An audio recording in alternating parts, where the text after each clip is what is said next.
ever feel like you and your spouse are just roommates sharing a home and kids? Well, it is not just you. Today, we're exploring how to move from feeling like co managers of a household back to being romantic partners and best friends. You'll learn ways to reignite that spark and deepen your connection, even in the midst of a busy family life.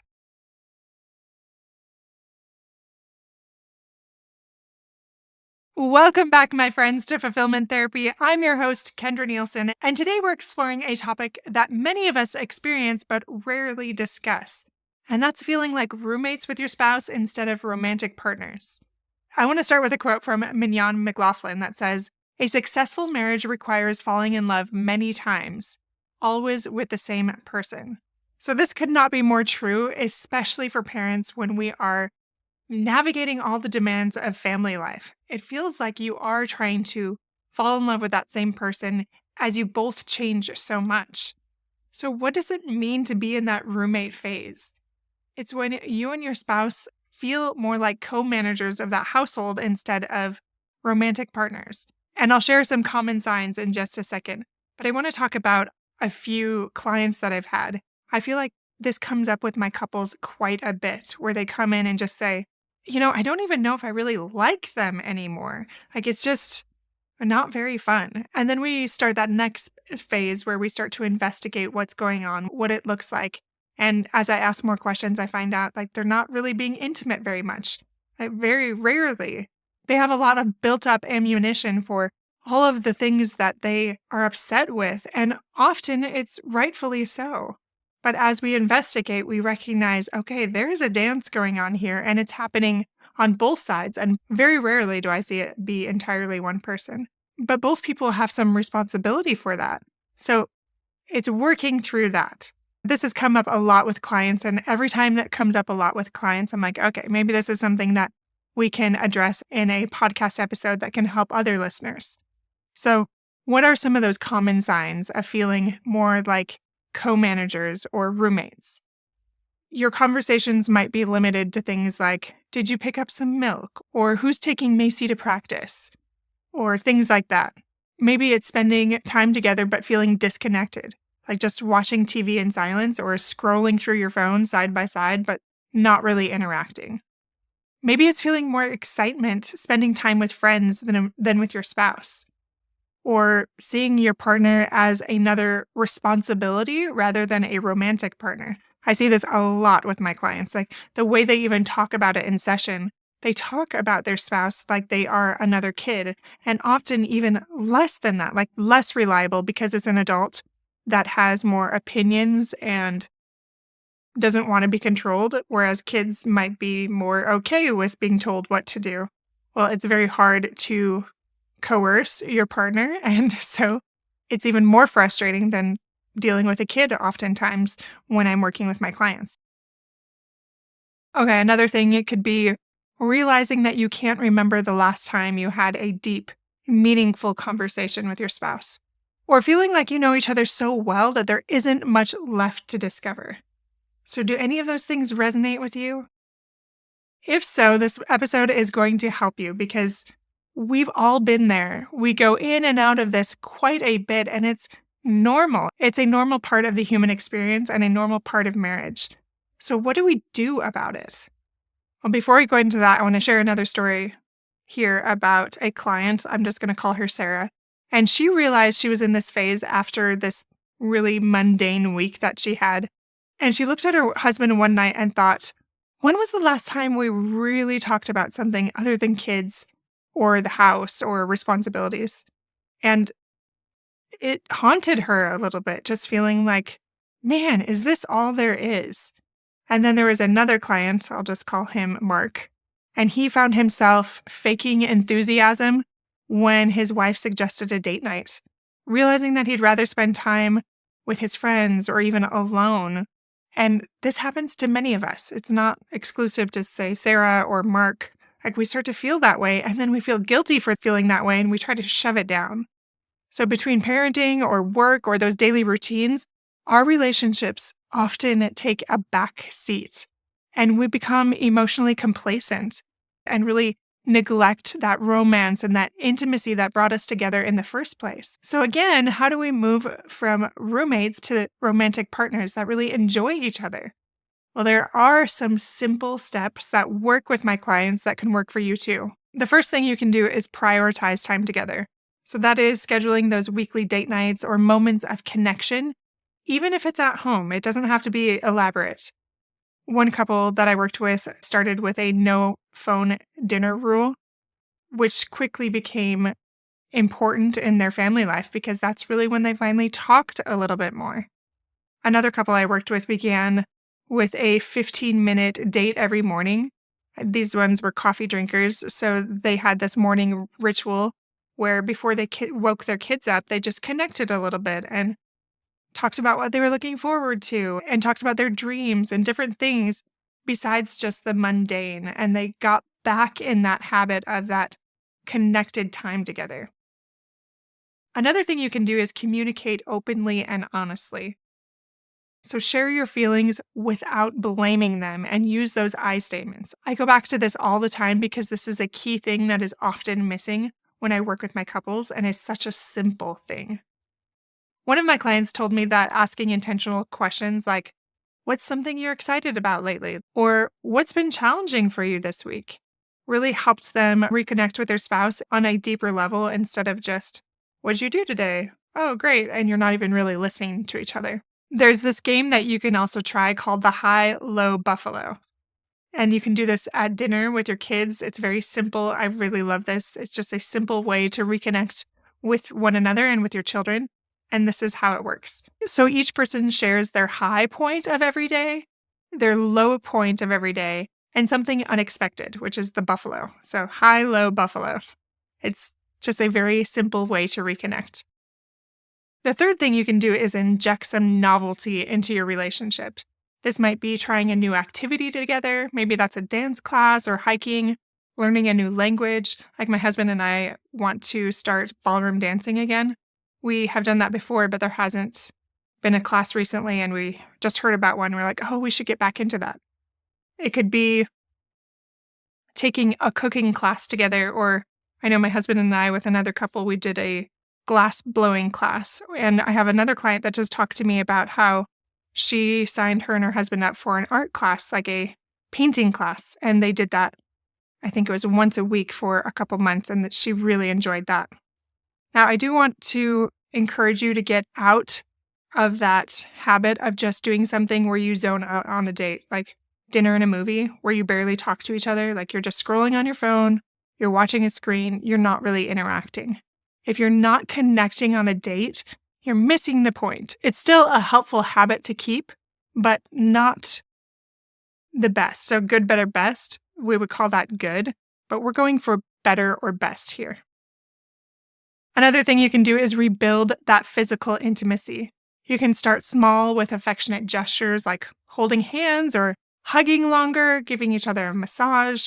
It doesn't have to be this big, heavy thing. I was actually just talking about this with a client this morning, and she talked about how it feels so difficult because she's so resentful. And we explored that a little bit.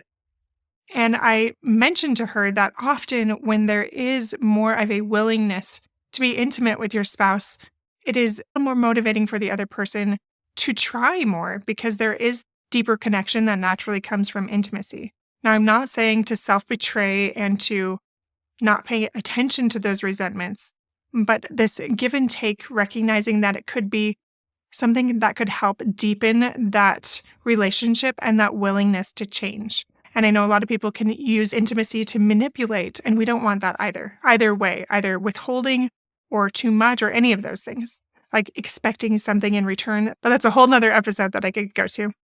Patricia Love said this: the deepest moments of intimacy occur when you're not talking. So you can show that connection and that love in so many ways without words. One couple I was working with shared how they started a 6-second kissing rule, making sure that their hellos and goodbyes, or those departures that the Gottmans talk about, that they are more meaningful. So that it really increased connection for them. Another thing you can do is express gratitude and admiration. for a client that I'm working with right now. She is really struggling to see the good in her spouse. So instead of just writing a line of day of gratitude just for life in general, she started writing it about her spouse. She loved the results of that. To now, she is using technology to help. So she does a video message, so Marco Polo or something like that. And each day she just does a quick, hey, thank you so much for doing this. And it's not just performance based, but it's also things like, it was so fun to see you with the girls, how you connected with them and how you're so sweet and gentle with them. Things like that, not just thanks for taking out the trash, but all of these different things to remind your spouse that you care and you do love them and you do see the good. A simple thing that you can do with this is try the I appreciate you game, where you take turns sharing 3 things you appreciate about each other before bed. All right, just 2 other things that you can do, 2 other tips. You can focus on your friendship. So treat your spouse as your best friend and just laugh together, support each other's dreams, and share those little joys instead of going right to reactivity or into advice giving.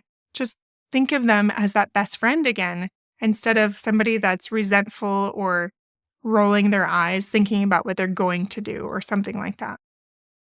There is a couple that I worked with a while ago that started a 2-person book club where they started to read and discuss a book each month just to reconnect and rekindle that relationship. Another couple took up geocaching as a way to have these little adventures throughout the week, just a simple thing they can do that's all around them. And that's actually fun. I've done that with my family as well, and they're everywhere. There's an app for it. I forget what it's called. I think it's just called geocaching. So maybe try that. And the last thing that you can do is create new rituals. You can start these small, meaningful routines that are just for the 2 of you. Maybe that's Sundays on Sunday, make ice cream sundaes together after the kids go to bed. Or maybe it's starting a journal together and leaving little thoughts and messages or little love notes for each other in that throughout the week, just randomly. My friends, I want you to remember that it is so normal to go through these phases in your relationship when you feel more like a roommate, especially when you're in the thick of busy parenting. The key is to recognize that it takes attention to reconnect. It takes focus. And sometimes we put that so much into everything else that our relationship is the first one to show those negative consequences of not nurturing that relationship for so long. Dr. John Gottman says this: every positive thing you do in your relationship is foreplay. I love that. It's just a very simple way.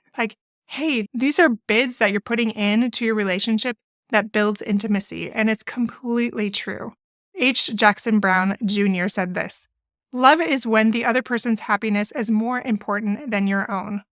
Are we starting to act as if our needs matter more than our spouse's? Are we just operating so much on resentment rather than taking a step back to evaluate our side of the street? Sometimes in the midst of parenting and life stresses, we forget to prioritize the other person's happiness and our own. So just to recap today, recognize when you're in that roommate phase and that it is normal, but it is reversible in very simple ways. Prioritize that intentional time together and that open communication, and reignite that romance through those small gestures, that gratitude, those shared experiences. And remember that friendship really is the foundation of a strong romantic relationship. So I give you a challenge this week, my friends, to try one of these tips that I gave today. You will be surprised at how these small changes can make such a big difference in your relationship. So start small. Maybe leave a love note in a lunchbox if your spouse has a lunchbox, or take a walk after dinner, whatever that might be. Put away those phones during dinner, any of those suggestions that I gave today. Anne Lindbergh said this: when you love someone, you do not love them all the time in exactly the same way, from moment to moment. It is an impossibility. It is even a lie to pretend to. And yet this is exactly what most of us demand. We have so little faith in the ebb and flow of life, of love, of relationships. We leap at the flow of the tide and resist in terror its ebb. We are afraid it will never return. My friends, it will return, but it takes attention. It takes focus. It takes nurturing and putting in those bids in ways that we do for our children or our friends. It's the same with a relationship, but even more important because of what it does for all of our other relationships and for our mental health and wellness. I hope these tips help you today. If you think they would help a friend or someone else you know, please share this episode. It will take you 30 seconds and can really change the trajectory of their life and their relationships. And thank you for all the support that you give us, whether that's leaving us a review or sharing episodes or posting about anything on social media. It very much helps us reach more people and help others grow in that fulfillment. Until next time, my friends, remember that your marriage, like your health, needs nurturing to thrive. It's okay to have ebb and flows. What matters is that you keep showing up and you keep trying and you keep choosing each other. Take care, my friends. I'll see you back here on Mondays and Thursdays.